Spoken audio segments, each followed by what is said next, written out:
How to send photo or videos as snaps from camera roll. Hi everyone, welcome to the channel. This is Rose and without further ado, let's dive right into the video. Launch a Snapchat app. Log into your account. Tap chat icon at bottom left.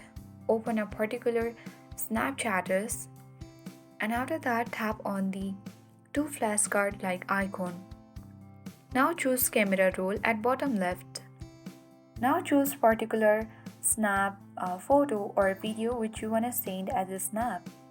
Then tap on send button at bottom right. If you want to edit, you can use the pencil like icon at bottom left.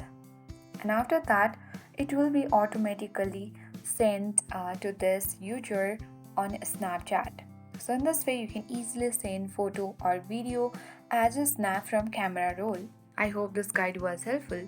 If it was, then do like, share, comment, and don't forget to subscribe. Thanks for watching and see you in the next video.